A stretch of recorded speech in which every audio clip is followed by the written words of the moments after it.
એના કરતાં તો મરી ગયા હોત તો સારું હતું.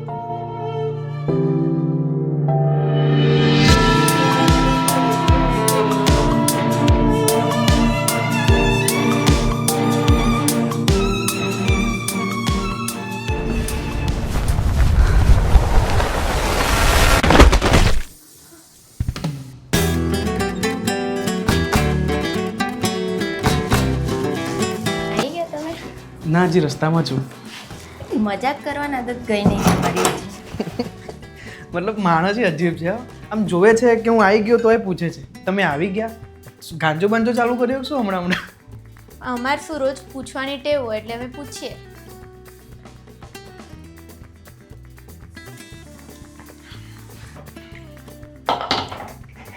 અરે વાહ, જમવાનું બની ગયું?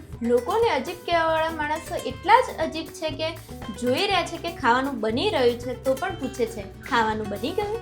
પેલી કહાવત નહીં સાંભળી તમે? જેવો સંગ એવો રંગ. મતલબ તમારા જોડે રહીને તમારો જીવ જ થઈ ગયો. અબલા પુરુષ પર હિંસા. અબલા નહીં, નબળા.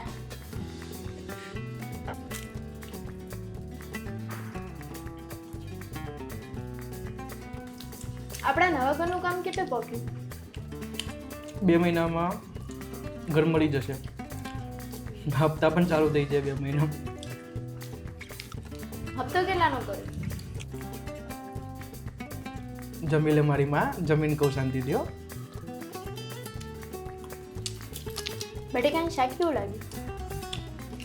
કારેલા જેવું. નાનપણથી મને બટાકા મારા ફેવરેટ છે. તો આમાં કેવું ના પડે, ગમે તેવું શાક તો એ બનાવો ને ખાઈ લઉં.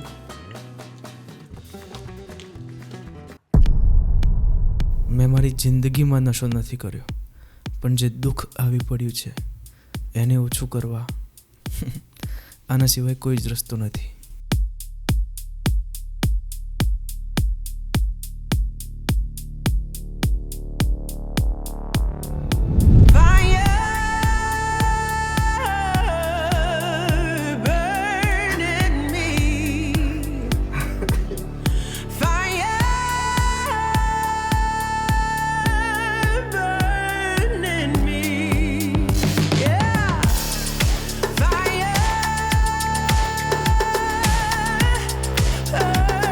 એક ઘર કેવી રીતે બને છે?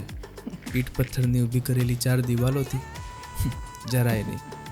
પ્રેમપૂર્વકના સંબંધોથી, હળીમળીને રહેવાથી, પોતાના સગા સંબંધીઓને ખુશ રાખવાથી અને એમની બધી વાત માનવાથી.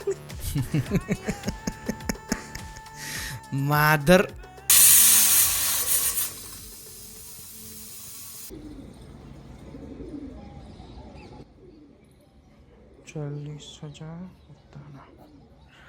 દારા, દારા.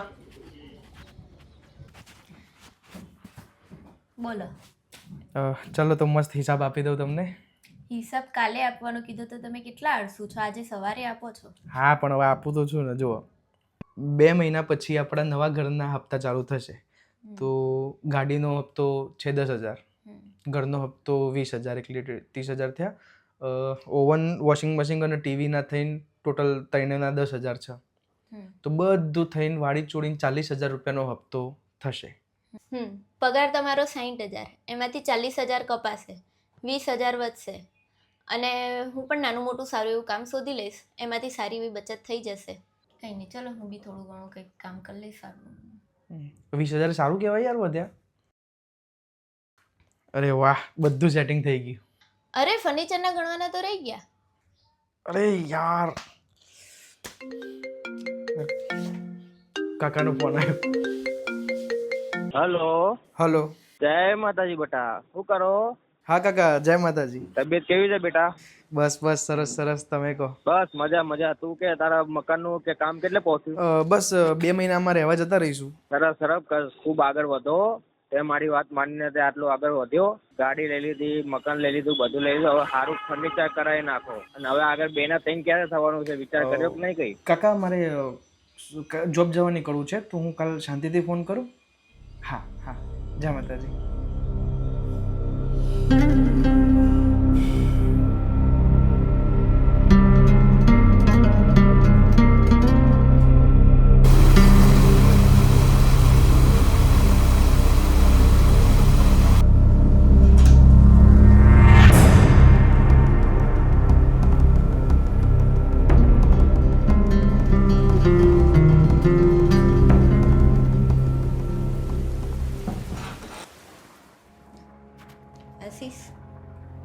આશીષ, શું થયું?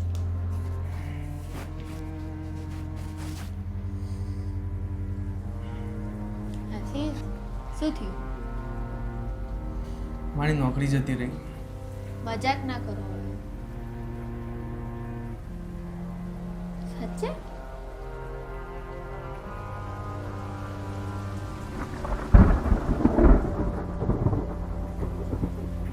બીજી શોધી લેવાની હવે. હપ્તો કેમનો ભરીશું? 70,000 રૂપિયા એક મહિનાના.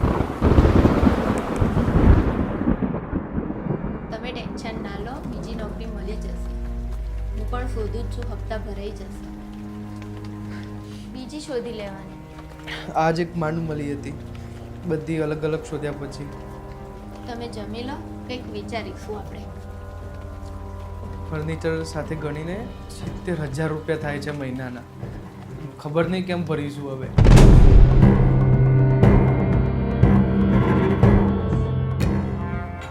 ફરીથી વ્યસન ચાલુ કર્યું તમે? આખા જીવન કાકાનું જોઈને તો શીખો. આજ સુધી કાકાએ કદી વ્યસન કર્યું છે તો તમે કેમ ચાલુ કરો છો ફરી ફરી? કાકાને બીડી સિગરેટ તંબાકુનું વ્યસન નથી, પણ સમાજમાં માન સન્માન સાચવવાનું તો વ્યસન છે ને. સમાજના બનાવેલા આ નિયમો પર ચાલવાનું તો સમાજમાં નામ બનેલું રહેશે. આ નિયમો પરથી થોડા પણ તમે આગા પાછા થયા તો સમાજનો પાયો હલી જશે. અરે ખોખલો કહેવાય તમારો સમાજ. કાકા આપણું ભલું તો ઈચ્છે છે ને, વડીલ છે, આપણા વિશે કદી ખોટું ના વિચારે. વાહ, એટલે જે મોંઘું ઘર એમને લેવડાયું, જે 17 જાતની મોંઘી મોંઘી વસ્તુઓ જેનું ઇન્સ્ટોલમેન્ટ મારે મહિનાના ભરવાના, એ બધી વસ્તુઓ જેની મારે જરૂરત જ નથી, એના વગર આરામથી મારી જિંદગી ચાલે જાત. અને મોજ મારોત, હું શાંતિથી એવી જીવત, શું ફરોત યાર, શું જલસા કરોત. પણ આ બધા હપ્તા કાઢવા આખી જિંદગી મારે લાગેલું જ રહેવાનું આમાં. આ બિનજરૂરી વસ્તુઓ ભેગી કરી દીધી, હવે આના હપ્તા સવારથી સાંજ સુધી મારે જિંદગી આપીને પછી ભરવાના. એમ બધું કરવું પડે સુખ સુવિધા માટે, જેની જરૂરત જ નથી મને. કેટલાય લોકો પરિવારમાં સુખ શાંતિથી રહેતા હોય છે, એ બધા ખોટા? તમે જેને સુખ કહો છો ને, એ સુખમાંથી બહાર આવવા માટે મોટા ભાગના પરિવારવાળા જ ગલ્લા ઉપર બેસીને સિગરેટ ને મસાલા ઘસે જાય છે. એ પરિવારવાળા જ છે મોટા ભાગે. અરે ઈમાનદારીથી જોતો ખરી કે જેને તમે સુખ સમજો છો. આજે જ જોબ ઉપર કાકીનો ફોન આવ્યો હતો કે બેટા બેબી પ્લાનનું શું છે. શું કહું હવે એમને? અરે આ કાકા આશીષ, આશીષ, આશીષ, કાકાને ગમે તે ના બોલતા. તું ઠીકાણા દત્તન.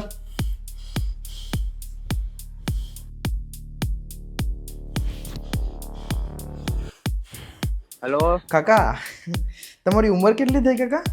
મારે 55. તો સમાજમાં તમારે બીજું કોઈ કામ ધંધો જ નહીં? કોણ કોણ વાંઢું છે, અહીંથી છેડા અહીં જોડું, અહીંથી છેડા લઈને અહીં જોડું, મતલબ આ જ બધા કામ ધંધા બાકી છે જીવનમાં? કે સાર્થક કંઈ કામ પડ્યું નહીં તમારા જીવનમાં? અને હા, જેના લગ્ન થઈ ગયા એને પ્રત્યક્ષ પરોક્ષ રીતે તમે આંગળી આમ કરીને કહો છો કે છોકરા પેદા કરો, તો છોકરા ક્યારે પેદા કરવા, કેમ પેદા કરવા, એ બધું તમે જ કહેશો કઈ રીતે પેદા કરવા એ બધું? અરે રે, આ છોકરો તો હાથમાં નીકળી ગયો છે. જે બિયા તો નહીં મારાથી આવી તો વાત કરાય યાર. અરે પણ તમે પહેલી વાત એમ કહો કે તમે બીવડાવવા કેમ માંગો છો? બહાર જઈને જો, લોકો મને કેટલું માન સન્માન આલે સમાજમાં, મારું સમાજમાં કેટલું નામ છે, તું વરી મારે આવું ટૂંકારું દઈ જાય છે. મને નોકરી મળી ગઈ હે, 20,000 પગાર છે. તમે બી શોધો, તમને પણ ક્યાંક મળી જશે. એક અઠવાડિયાથી શોધું છું યાર, ક્યાંય નહીં મળતી. 70,000 હપ્તો થોડાક જ દિવસમાં ભરવાનો, ખબર નહીં ક્યાંથી કાઢીશું.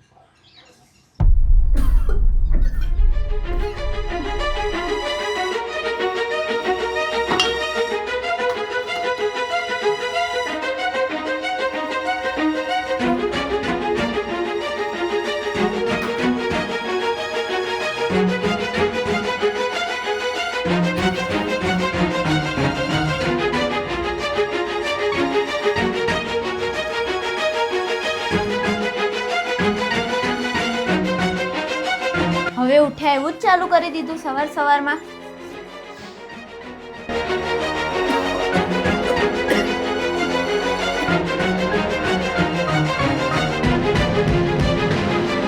ટેન્શન કોને નહીં હોતું જીવનમાં? બધા કામ ધંધો છોડીને નશો કરવા બેસી જાય છે. 1 મહિનો થયો નોકરી છોડી. જિંદગીમાં હારી જવાનું થોડી હોય, બેસી ગયા છો તે નશો કરવા. અને એક બાજુમાં તમારા કાકા આખા ગામમાં નામ વગોવે છે, કહે છે કે આ છોકરાને મેં મોટો કર્યો મારા હિસાબથી, અને મોટો થયો એટલે હવે મારું જ નથી માનતા એમ કહે છે. આખા કુટુંબમાં હવે તમને કોઈ બોલાવે જ નહીં એવું કાકા ઘેર ઘેર જઈને બધાને કહે છે.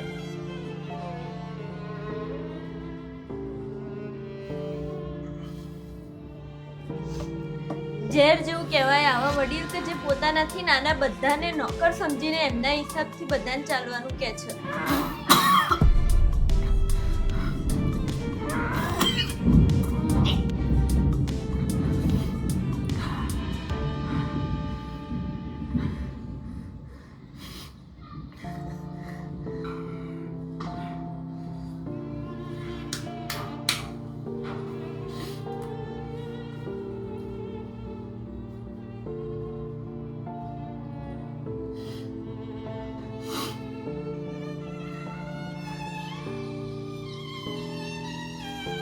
આટલી ઉધરસ થઈ જતો હોય તમે સુધારવા માંગતા નથી અને કદાચ તો મરી ગયા હોત તો સારું હતું.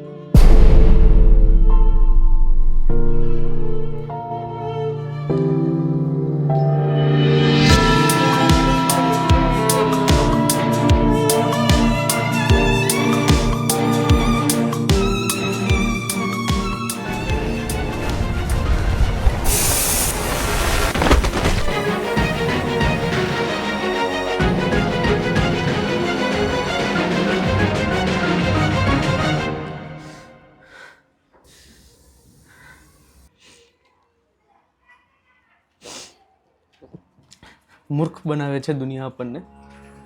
શું કહે છે? આ ઘર લઈ લો, તમારા ખુશીઓની ચાવી. અચ્છા, ઘરના હપ્તા કાઢવા મુશ્કેલ પડશે? એક મસ્ત નોકરી લઈ લો, જેનાથી છે ને આખી જિંદગી ડરેલા રહેજો કે આ નોકરી ગઈ તો ઘરના હપ્તા કેવી રીતે ભરી શકશો. અચ્છા, નોકરી મળી ગઈ ઓ તો ઘરથી નોકરીથી ઘર સુધી ગાડી જોઈશે ને એક મસ્ત લઈ લેજો. અને હા, ગાડી લો છો પોતાના પાડોશી કરતાં સારી લેજો. આ મોંઘી ગાડીઓ, આ લક્ઝુરિયસ ઘર, હજાર જાતના મોંઘા શોખ, અને વગર જ માણસ ખુશ હતું યાર. પણ આ માત્ર સાલી દુનિયા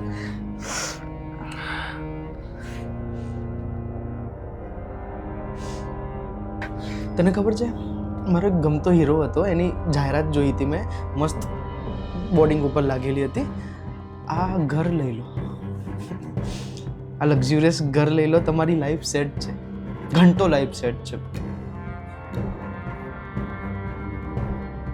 હા, આ મોંઘી ગાડીઓમાં ફરતા લોકો, આલિશાન મકાનમાં રહેતા લોકોની અંદરની હાલત જો કોઈને ખબર પડે ને, આ બધાની પોલ ખુલી જાતી.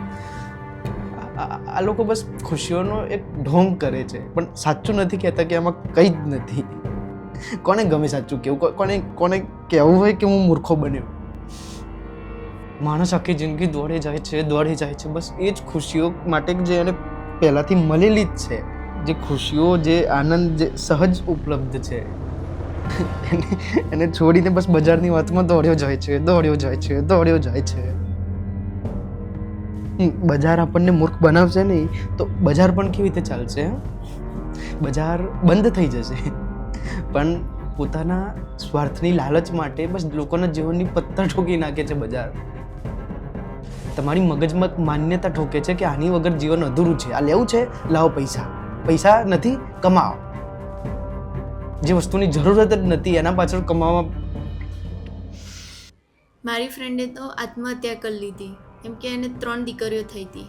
એના સાસરાવાળાને છોકરો જોતો હતો, એટલે બહુ જ માનસિક ત્રાસ આપતા હતા એ લોકો.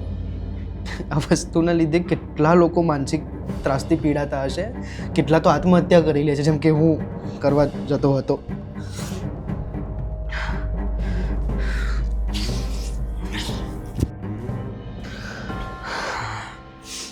બચી ગયો. આત્મહત્યા શરીરની કરવી એ કાયરતાની સાથે મૂર્ખતા પણ છે. એક વર્ષમાં 7 લાખ કરતાં પણ વધારે લોકો આત્મહત્યા કરે છે.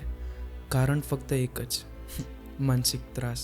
આપણને લાગે છે કે અંગ્રેજોથી આઝાદી લઈ લીધી એટલે આઝાદ થઈ ગયા, પણ ફરક એટલો જ છે કે આજે અંગ્રેજોની જગ્યાએ દરેક પ્રકારના જુદા જુદા સમાજ અને નીતિ નિયમો એ લઈ લીધી છે. બધા જ અપરાધ પોલીસ સ્ટેશને નોંધાતા નથી, નહીં તો ખબર પડી જાત કે માણસ જેટલો પોતાના ઘરમાં, સમાજમાં અને માણસોના જે બનાવટી નીતિ નિયમોમાં માનસિક ત્રાસથી પીડાઈ રહ્યો છે એટલો બીજા કોઈ કારણથી નથી પીડાતો.